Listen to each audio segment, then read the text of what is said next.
Assalamualaikum warahmatullahi wabarakatuh. Alhamdulillahi rabbil alamin. Wassalatu wassalamu ala rasulillah wa ala alihi wa ashabihi ajma'in, amma ba'd. Kaum muslimin pendengar RRI rahimakumullah. Semua orang ingin hidupnya bahagia dan tenang. Kunci hidup tenang dan bahagia seringkali terkait dengan bagaimana pola pikir, pandangan hidup, dan gaya hidup.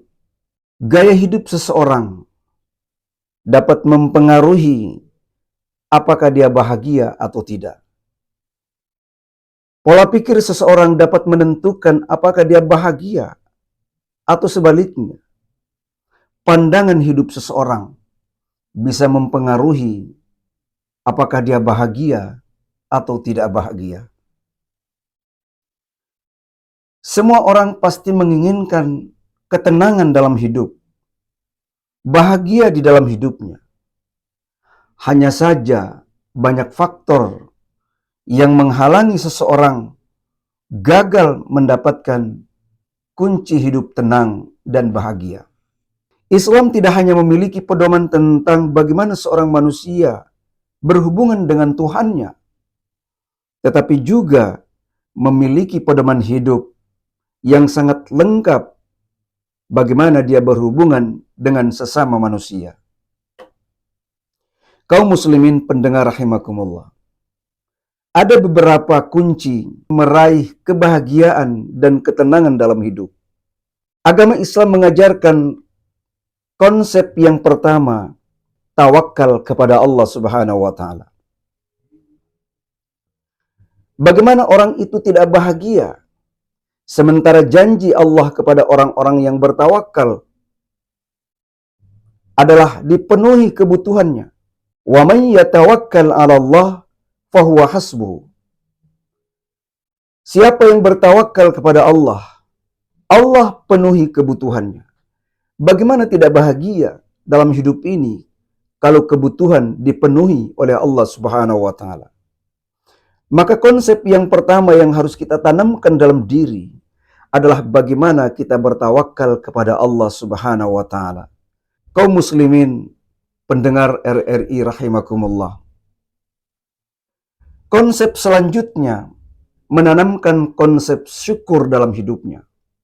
Seringkali manusia menyalahgunakan nikmat, bahkan mengingkari nikmat, sehingga Allah Subhanahu wa taala mempertanyakan nikmatnya itu dengan berulang kali. Fabi ayyi ala'i rabbikuma tukadziban. Maka nikmat yang mana lagi yang kamu dustakan? La in syakartum la azidannakum wa la in kafartum inna adzabi lasyadid. Jika kamu bersyukur, niscaya aku akan menambah nikmat kepadamu. Tetapi jika kamu mengingkari nikmatku, maka pasti azabku sangat pedih. Bagaimana tidak bahagia dan tenang hidupnya seseorang kalau ditambah nikmat itu kepadanya karena dia menanamkan konsep syukur di dalam dirinya. Sebaliknya, jika tidak bersyukur atas nikmat Allah, wala in kafartum inna adzabi lasyadid. Tetapi jika kamu mengingkari nikmatku, maka pasti azabku sangat pedih.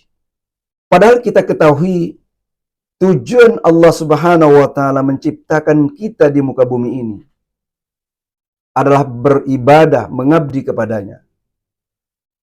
Wa ma khalaqtul jinna wal insa illa liya'budun.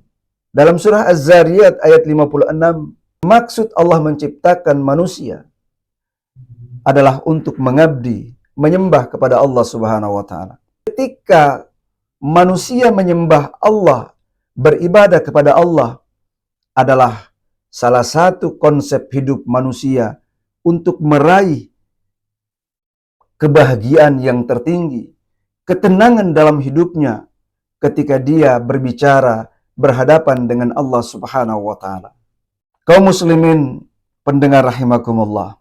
Konsep Islam yang ketiga, bagaimana seseorang bisa hidup bahagia dan tenang. Mulai hari ini kita berhenti membanding-bandingkan diri kita dengan orang lain. Kita perlu memahami bahwa Allah Subhanahu wa taala dalam Al-Qur'an menjelaskan setiap individu akan diuji berbagai kebaikan dan keburukan dalam hidup mereka.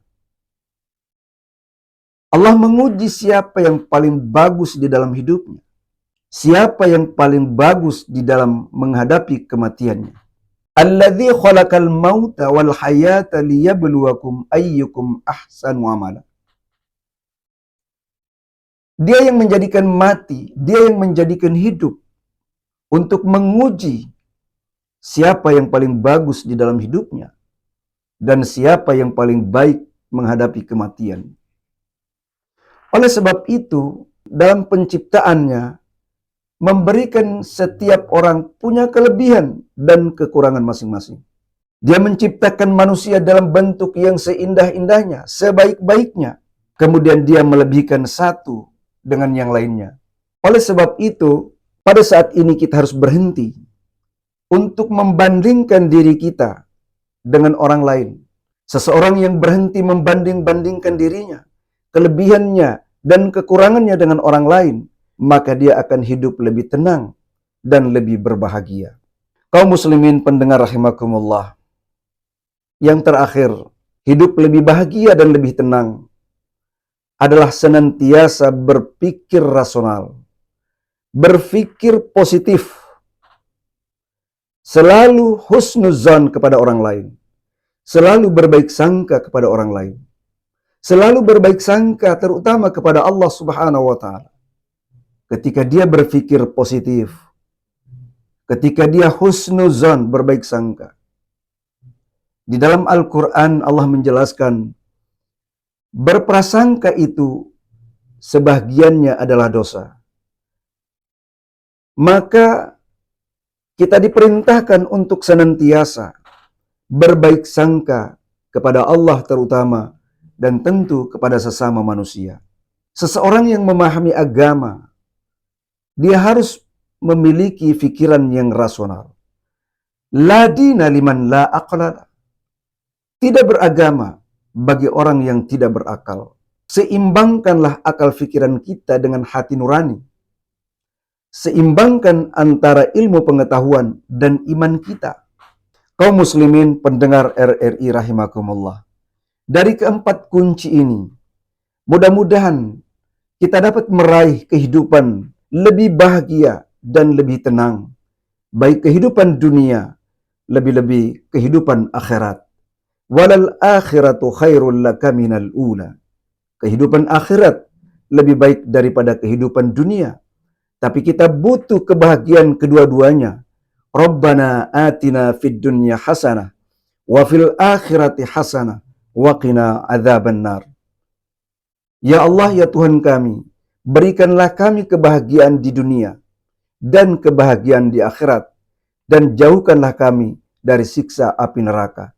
Disinilah puncak kebahagiaan seorang hamba ketika dia mendapatkan kebahagiaan di dunia, tenang dalam hidupnya, dan lebih-lebih kebahagiaan di akhirat. Mudah-mudahan ada manfaatnya risalah kita kali ini. Wabillahi taufiq wal hidayah. Wassalamualaikum warahmatullahi wabarakatuh.